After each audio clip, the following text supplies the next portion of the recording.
Bom dia, Manaus, bom dia, Amazonas, sejam bem-vindos à nossa segunda-feira de Câmera 13, programa da nossa gente. Já agradecer muito pela sua companhia, você que nesse horário, para tudo para poder estar acompanhando aqui o nosso programa, fazendo conosco o Câmera 13. E olha, gente, esse final de semana... a gente percebeu, nós que colocamos aqui na sexta-feira, mas todos os meios de comunicação, a nossa Band Nacional, todo mundo falando e mostrando o que de fato está acontecendo em Minas Gerais, no norte de Minas Gerais, mais precisamente em Janaúba.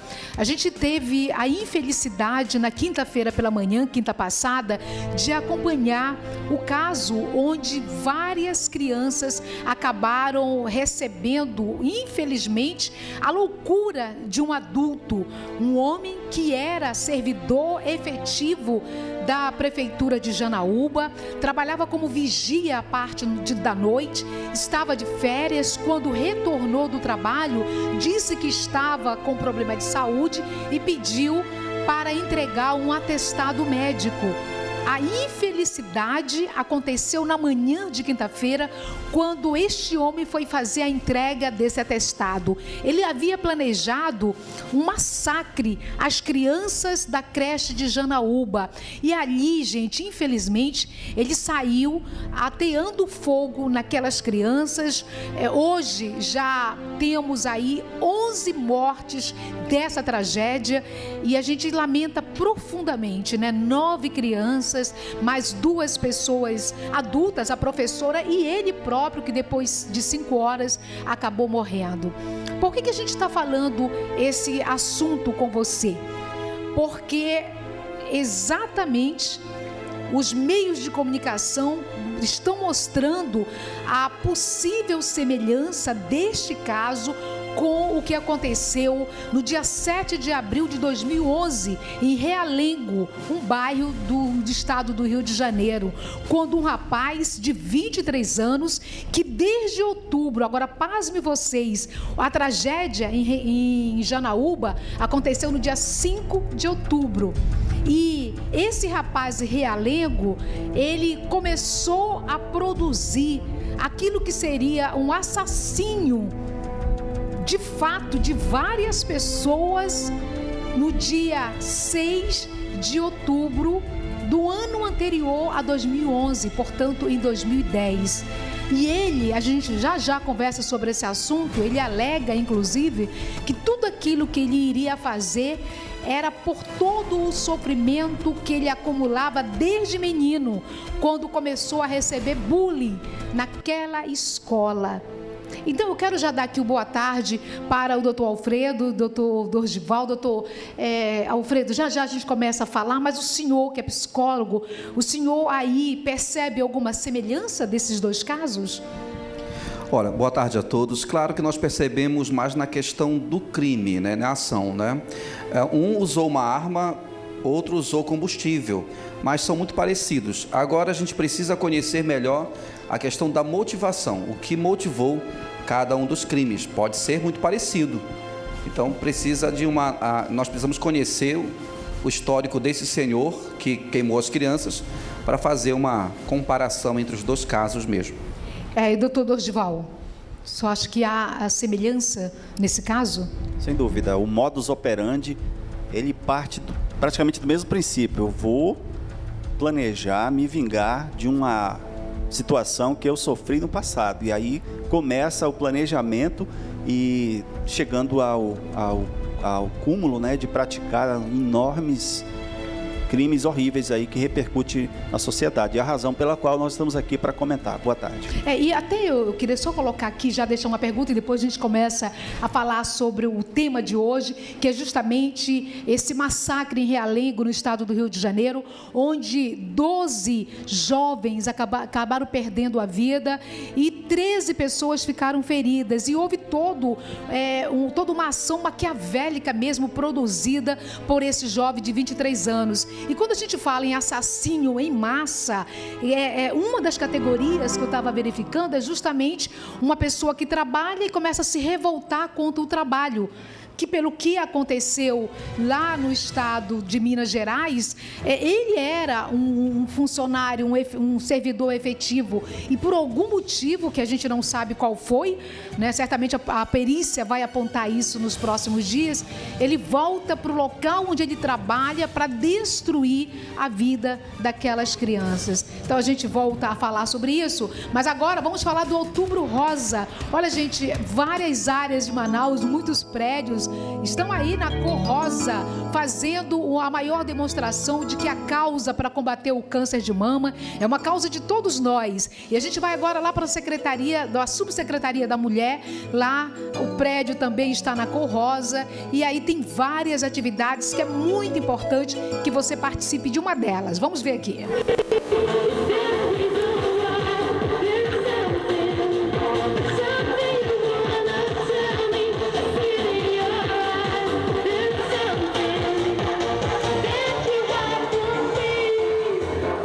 A Subsecretaria Municipal de Políticas Afirmativas para as Mulheres marca sua participação no Outubro Rosa, iluminando a Secretaria e a Praça do Conjunto Duque de Caxias, no bairro de Flores, com a cor rosa. A iluminação faz parte da campanha Outubro Rosa, movimento criado nos Estados Unidos na década de 90, para conscientizar a população sobre a importância do controle e combate ao câncer de mama e colo uterino, que são as principais causas de morte entre mulheres. A importância disso é nós mostrarmos que o câncer de mama, ele vem sem a gente esperar. Aconteceu comigo há 3 anos atrás e na Carreta da Mulher, na Secretaria da Assistência Social, onde eu faço parte, eu fui lá, né, para fazer o exame, né, em alusão ao dia, e aí foi detectado um câncer no meu seio. Eu tive que fazer o tratamento, retirei a mama, né, e fiz todos os tratamentos no SECOM, por sinal fui muito bem acompanhada, e hoje estou aqui contando a minha história. O trabalho que a Socorro Sampaio tem feito aqui no CRDM, no primeiro semestre nós já tivemos aqui mais de 5.000 mulheres atendidas. No Outubro Rosa, nós centramos a discussão na questão da saúde da mulher, não somente aqui no CRDM, mas também na sede da Secretaria. Nós temos feito o trabalho preventivo da saúde da mulher. A programação segue até o final do mês, com uma série de atividades. E nós estamos muito felizes, é um momento de conquista. E eu aqui fico muito contente, agradecida a Deus, porque a Subsecretaria de Políticas Afirmativas para as Mulheres não poderia ficar de fora do Outubro Rosa. Nós somos uma subsecretaria que hoje nós temos um atendimento muito grande de mulheres. E nós temos mulheres vítimas também do câncer. Então nós trabalhamos muito a questão da prevenção, mas também a questão da motivação para essa mulher. Porque é possível sim vencer o câncer, a fé ela é muito importante, o trabalhar o emocional dessa mulher é muito grande. Portanto, você que está nos assistindo, participe dessa campanha. Nós precisamos sempre cuidar da nossa saúde, cuidar da saúde é se prevenir, é fazer os nossos exames. Você não pode sentir vergonha de apalpar os seus seios, é muito importante. E a Subsecretaria de Políticas Afirmativas das Mulheres está aqui os 12 meses trabalhando a questão da mulher. E a Subsecretaria da Mulher, a Prefeitura de um modo geral, é extremamente importante esse debate e principalmente, gente, quando a gente começa a perceber que o câncer de mama que mais mata no país, mata em vários países, no Amazonas a nossa realidade ela é um pouco diferenciada, aqui é o câncer de colo de útero que mais mata as mulheres. Agora fazer o chamamento, aproveitar esse mês que é simbólico, fazer com que a mamografia possa estar disponibilizada para as nossas mulheres, lembrar como é importante um diagnóstico precoce em relação ao câncer de mama. É o diagnóstico precoce que fará com que você tenha a possibilidade de tratamento e a possibilidade de descobrir a doença bem cedo e começar a tratá-la. Então, muito bom, parabéns. E é bacana também iluminar, né, o seu prédio, a sua casa. Se puder, faça isso, coloque um lacinho na cor de rosa, vista rosa. É uma maneira de todo mundo participar aí desta campanha e desse período que é muito importante. E falando na saúde, é importante lembrar da saúde na terceira idade também. Hoje tem dados que comprovam que a vida ativa sexual, continua muito ativa para muitos da terceira idade. Tem gente até que nem, sério, isso é verdade? É verdade sim, gente. O problema é que também, ao melhorar essa possibilidade, hoje nós temos muitas pessoas na terceira idade que estão com AIDS. Então, não dá para a gente não discutir esse tema aqui. É importante, a gente vai mostrar esses números para vocês e faz um alerta, né? Um alerta para que nós tenhamos a diminuição de casos. Então, muitas pessoas na terceira idade acabaram sendo contaminadas pelo vírus HIV. Vamos ver. Porque eu sei que é amor.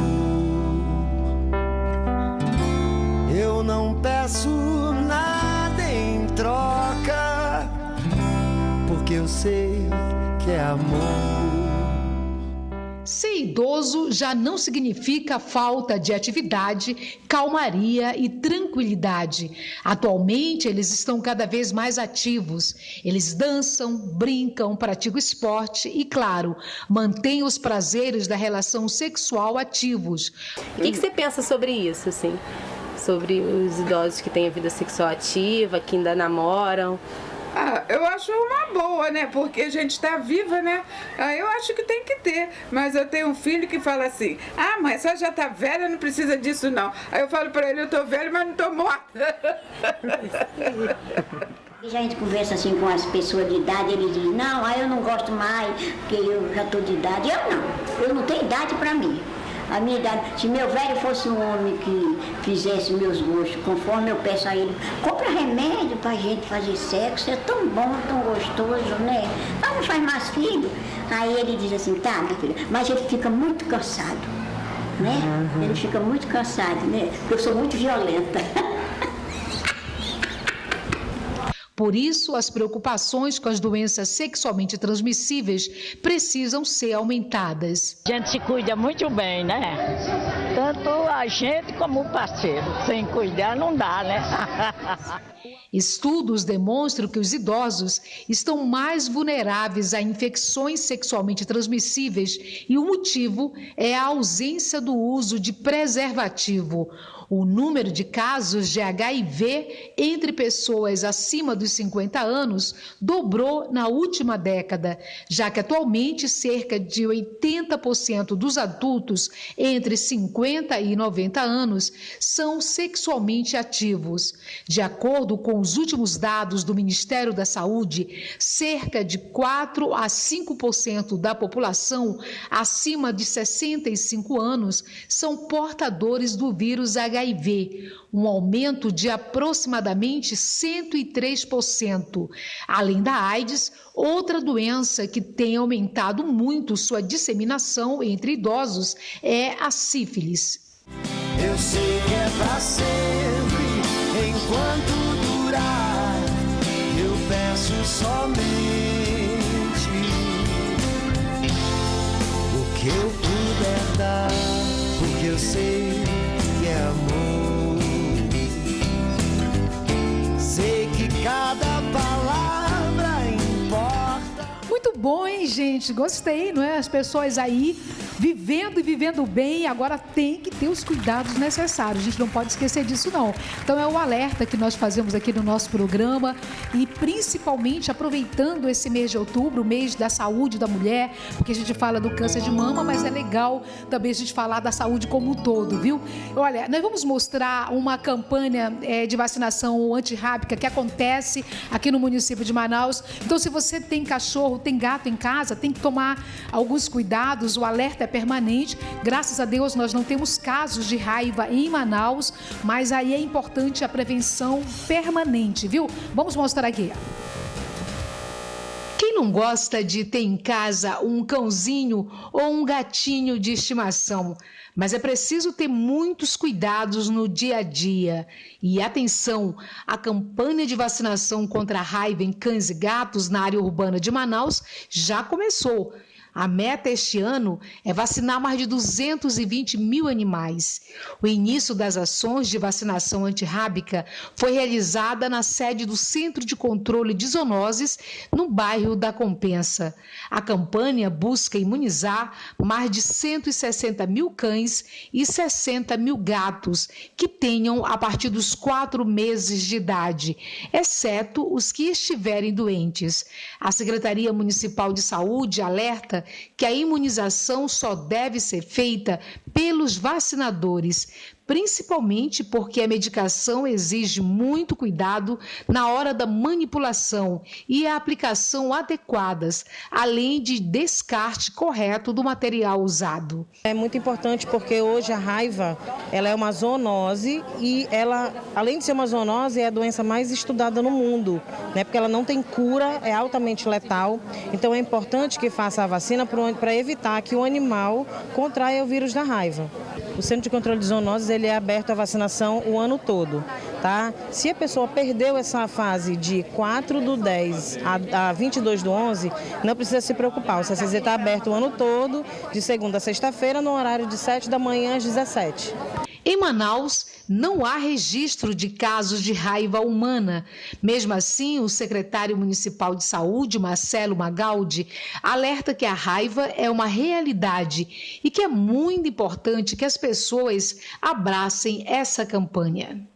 Então a gente pede à população que fique atenta, os vacinadores vão chegar lá, vão bater nas portas, vão estar identificados. A gente pede então que a toda a população disponibilize esses animais para que a gente possa vacinar a todos e que o município continue livre dessa grave doença, desse vírus da raiva que pode ser fatal. Então o município está há décadas sem registrar dessa doença e a gente, portanto, continua com a campanha para manter assim nesse nível que a gente tem. Ok, então é um alerta para todo mundo. Olha, gente, se você está querendo conversar conosco, mandar aí uma sugestão, fazer alguma pergunta para o Dr. Dorgival e para o Dr. Alfredo Brelais, é só dar uma ligada para o nosso WhatsApp, entrar nas redes conosco nesse momento. E a gente está com um novo número do WhatsApp, é só anotar aí, viu? 99336-3937. 99336-3937. A gente vai fazer um intervalo comercial e volta já já com você.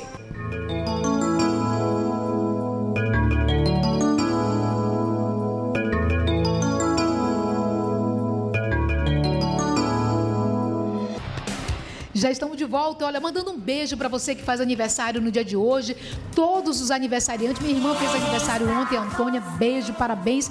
E olha, esse mês de outubro tem muita gente fazendo aniversário, a gente aproveita para mandar um alô para todos os aniversariantes desta semana e deste mês também. Gente, nós queremos só dar um aviso aqui para você. O Departamento de Trânsito do Amazonas, o DETRAN, começou hoje já a fazer as inscrições para você que quer aproveitar, você que está dentro das regras que estão estabelecidas, para você ter gratuidade na CNH, na Carteira Nacional de Habilitação. Então, é importante você primeiro saber se você se enquadra nessas regras e aí depois você procurar aí o Departamento de Trânsito. Tem que ser, para participar, portanto, maior de 18 anos, residente no Amazonas há pelo menos 2 anos, renda familiar mensal de até 3 salários mínimos ou está desempregado há mais de 1 ano.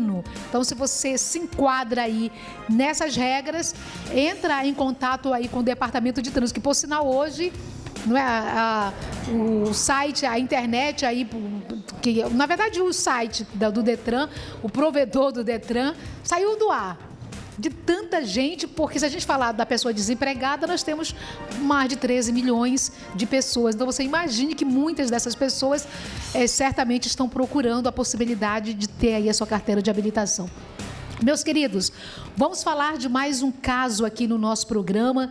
Essa semana a gente viu, na quinta-feira, o absurdo, a tragédia que vitimou tantas crianças. Aí, somente a misericórdia de Deus mesmo. A gente colocava aqui o desespero das mães lá em Janaúba, mas eu imagino você em casa, você que tem uma filha, um filho, tem netos, você imaginar o que de fato aconteceu na manhã de quinta-feira passada em Minas Gerais.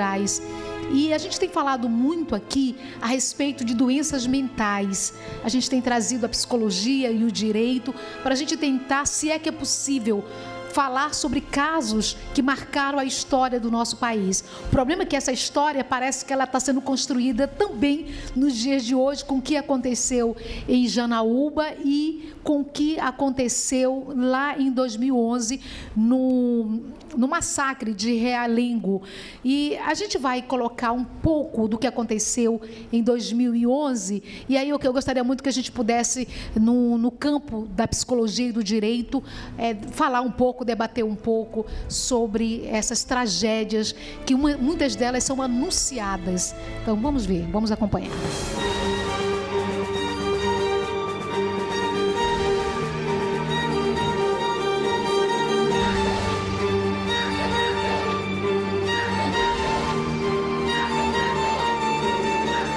Por que comigo, Senhor? Porque eu preferia eu ter morrido do que a minha filha. Não é só quando vai completar 1 ano, 2 anos. É todos os dias esse sofrimento. Infelizmente, a nossa realidade é essa.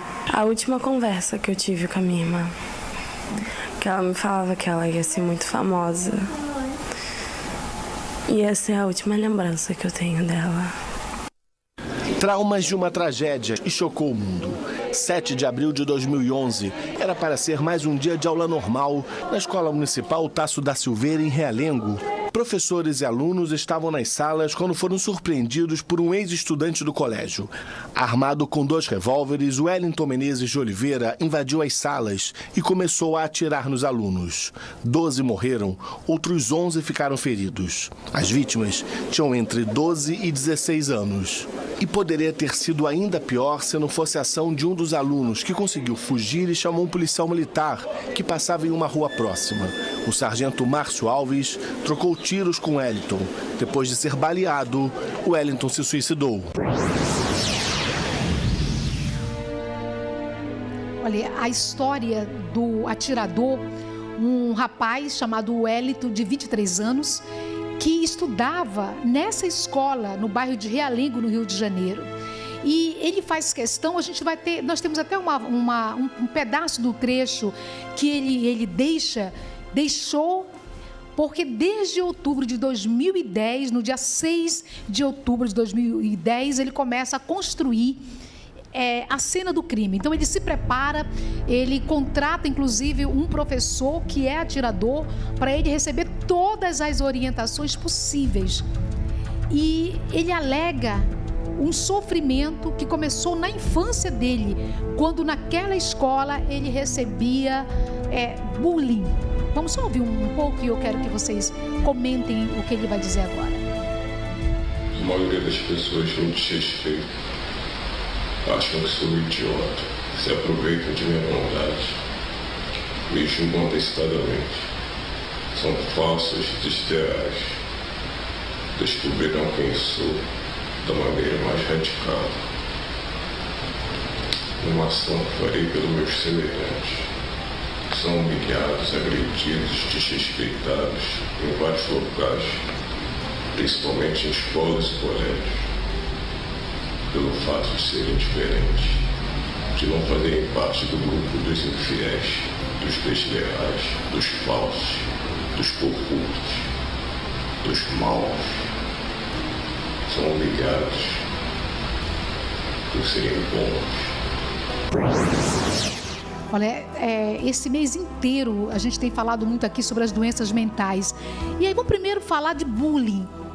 Porque muitas vezes os pais também acabam na agitação do dia a dia não percebendo como os filhos estão voltando da escola, ou seja, de uma brincadeira, e muitas vezes essas crianças ficam isoladas, tristes, podem estar sofrendo bullying. Vamos primeiro explicar, doutor Alfredo, doutor Desival, o que é o bullying? Olha, o bullying, para ser caracterizado bullying é quando uma pessoa ofende a outra, né?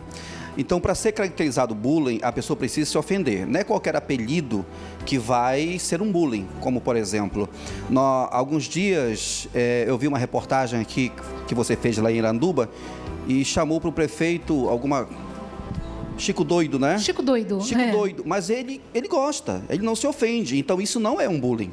Agora, se ele se ofendesse, aí sim seria. Então, para o bullying ser caracterizado bullying, é necessário uma ofensa, que a pessoa se ofenda quando é feito a ela aquela ofensa, né? Então, a partir desse momento é caracterizado. Fora disso, não é. Né? Agora, hoje a gente tem uma legislação que reconhece, quando a pessoa se sente ofendida, reconhece um dano ali cometido contra a dignidade daquela pessoa. Hoje nós temos uma legislação federal onde está lá estabelecido a questão do bullying, desde que a pessoa realmente se sinta atingida. O problema é que hoje a gente vive numa sociedade que é assim, se você não pensa como eu, então você é contra mim. Então, todo mundo parece que tem que pensar igual. A gente está vivendo isso, é um contra o outro. Então, é sempre assim, se você é de uma religião, mas eu sou de outra, então você é contra mim. Se eu penso de um jeito e você pensa de outro, então você está contra mim. Isso é um perigo também, numa sociedade que precisamos aprender a viver de forma coletiva, você está vivendo essa intolerância. O senhor percebe assim também, doutor Dorival? Sim, eu percebo dessa mesma forma. Agora, sim, em relação a quem se sentiu ofendido, ele tem que buscar uma chamada reparação aí do dano, né? Se é que ele se sentiu ofendido, e tem que também provar que sofreu aquele dano.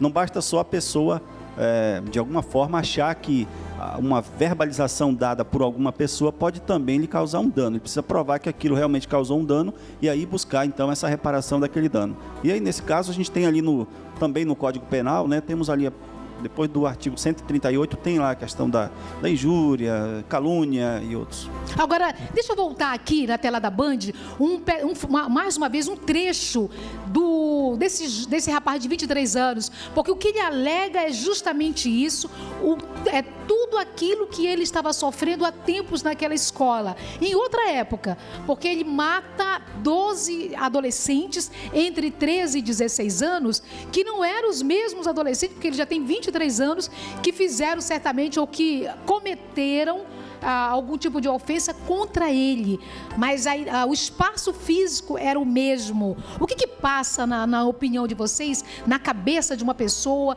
porque é uma cabeça psicopata que nós estamos mostrando aqui, mas que teve a coragem de, durante praticamente um período de mais de 6 meses, arquitetar essa tragédia em Realengo.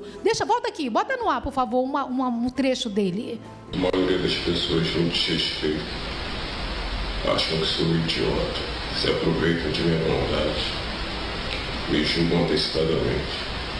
São falsos desleais.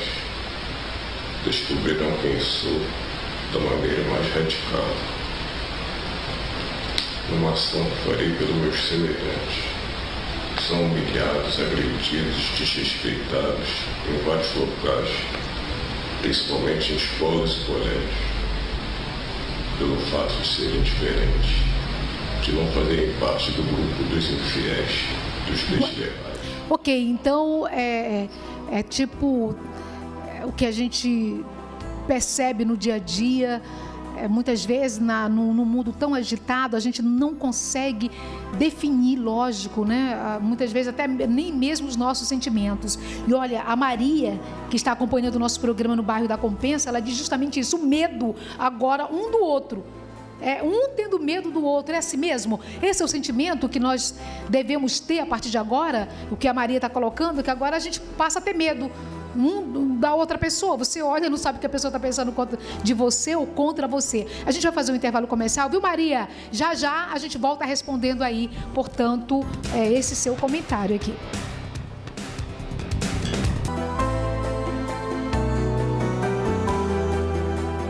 Olha, a gente está de volta. A Maria deixou uma pergunta aqui. Na verdade, ela fez um comentário aqui nas redes sociais do programa aí do bairro da Compensa. E também quem está com a gente não colocou o nome, mas está perguntando sobre a campanha de vacinação contra rábicas, antirrábica. Quer saber se já passou lá pelo João Paulo e o Jorge Teixeira.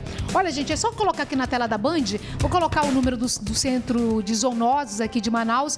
Aí você pode dar uma ligadinha para lá, que aí você já vai ver os bairros onde a campanha já passou. 3625-2655. 3625-2655. Meus queridos, Maria coloca aqui que agora você passou a ter medo um do outro, uns dos outros. É assim mesmo? O sentimento tem que ser esse ou não? Eu penso que não. Eu penso que a gente não deve está com medo. Eu acho que a gente precisa ter uma leitura adequada daquilo que está previsto na lei, na legislação, daquilo que você pode, como cidadão, fazer ou dizer, e não ter medo de viver na sociedade, porque a sociedade ela não vai parar porque eu tenho ou eu deixo de ter medo, né? A gente precisa ter encontrar uma forma equilibrada de viver na sociedade, ainda que certas situações possam até nos trazer medo, mas não é essa a nossa regra. A gente precisa ter um equilíbrio para poder viver aí na sociedade. Olha, no caso tanto de Minas Gerais, que foi numa creche municipal, como em Realengo, que foi uma escola também do Estado. Qual é a responsabilidade? De quem passa a ser a responsabilidade no caso de tanta gente que acabou perdendo a vida? Conceição, assim, em tese, né, a tutela e a responsabilidade é sempre do Estado, né? O Estado, ele é o provedor, né, vamos dizer assim, da segurança na nossa sociedade. Então, em tese, a princípio, essa responsabilidade ela é do Estado. Olha, gente, eu vou dar mais uma voltinha nas redes sociais do programa, mas eu quero só aproveitar, vou dar uma paradinha aqui no nosso bate-papo para a gente mostrar também como os nossos alunos estão hoje ligados na astrologia. Temos aí astronautas já muito mirins, pensando na possibilidade de construir um futuro olhando para o espaço. A gente vai colocar a matéria essa semana, mas vamos colocar só um pedaço dessa matéria, só para você ver que nós estamos a um passo, não é? Isso é muito importante quando a educação tem a prioridade que precisa ter, porque nós temos alunos muito talentosos, pessoas muito preparadas e querendo se preparar melhor ainda para o futuro. Caso do Argeu, que aí foi vencedor num período, numa maratona, na verdade, e hoje ele vai participar, vai estar representando o Amazonas, participou de uma Olimpíada brasileira, o Cosmos, não é verdade? Então, é um projeto Cosmos, onde reúne vários alunos do país inteiro. Coloca aí um pedacinho do Argeu para a gente ver. O projeto de iniciação científica estava sendo oferecido pela escola. Argeu ficou curioso e resolveu acompanhar para ver de perto como ele funcionava. Eu já tinha essa curiosidade quando eu era menor. Logo que eu vi, me interessei bastante e comecei a participar desse projeto. A Olimpíada Brasileira de Astronomia e Astronáutica. Olha, Olimpíada Brasileira de Astronomia e Astronauta. Parabéns, Argeu. Essa semana você vai pintar aqui na tela da Band para a gente poder mostrar uma coisa bacana, né? Um talento maravilhoso. Olha, vou dar uma voltinha nas redes sociais do programa. Vamos ver quem está conosco, participando aí dessa segunda-feira do nosso programa e falando do que aconteceu em 2011, lá no estado do Rio de Janeiro, em Realengo, bairro de Realengo. Adriana, do bairro do Coroado 2. Doutor, ainda há o que fazer juridicamente após o autor ter cometido suicídio? Nesse caso, doutor Dorival?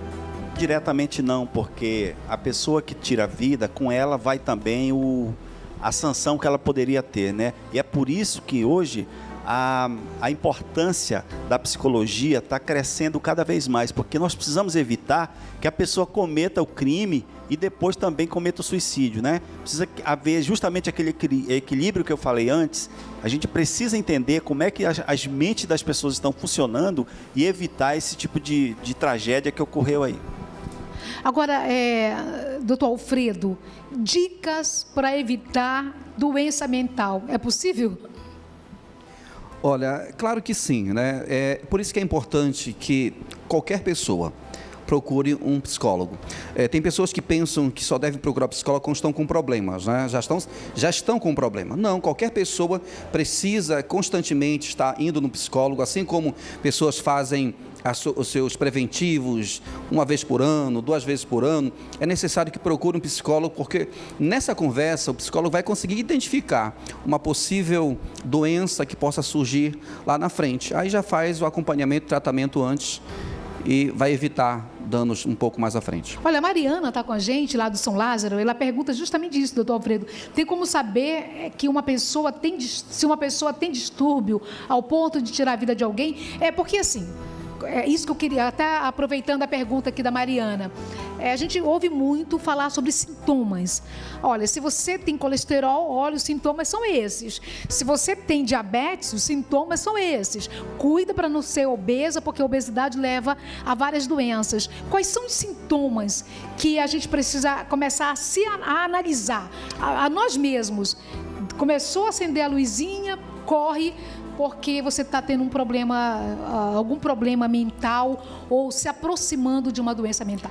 Pessoas que se gabam, gostam de se gabar, de serem pavios curtos, pessoas que não levam desaforo para casa e que pagam na mesma moeda, né? Então, pessoas que sempre estão falando essas coisas são pessoas que podem desenvolver um pouco lá na frente um distúrbio ou pode vir a cometer um crime, um assassinato, alguma coisa. Claro que nem todas, né? Mas são sinais que pode identificar que aquela pessoa é uma pessoa violenta e que pode fazer algo danoso um pouco mais à frente. Agora, doutor Dorival, sempre importante lembrar, uma pessoa que acaba tendo realmente uma doença mental, ou muitos que se protegem dizendo que tem uma doença mental, como é que ficam diante da lei? Não, ele vai ser responsabilizado pela atitude que ele cometeu. Agora, se um profissional avaliando, entender e tiver provado que naquele momento da atitude, no momento do fato, ele tinha consciência do que ele estava fazendo, ele vai ser responsabilizado sim. Se ele não tinha consciência, e aí o profissional vai indicar, aí ele não vai ter, ele vai ser inimputável. Mas, em princípio, toda pessoa que comete um crime vai pagar por ele. Você não pode se esconder atrás da chamada inimputabilidade para cometer um crime. Ok, meus queridos, muito obrigada. Foi um bate-papo maravilhoso e a gente volta na próxima semana. Ok, muito obrigado pela oportunidade de estar aqui no Câmera 13. Obrigada, doutor Dorival. Eu queria mandar um abraço pro seu Pavão e todo mundo ali de Itapauá que manda muita mensagem pra gente aí. Oba! Seu Pavão, um beijo pro senhor, pra toda a sua família, pessoal querido de Itapauá também. Olha, a gente se vê amanhã aqui na Band. Amanhã a gente vai estar falando justamente sobre câncer de útero, câncer de ovário. Muito importante, mês da mulher, né? Não é? A gente aproveita, não é só março, outubro rosa é o mês da saúde da mulher também. E amanhã a gente conversa com o Dr. Sidney sobre esse tema. Fica com Deus, uma excelente tarde para você e sua família e a gente se vê amanhã.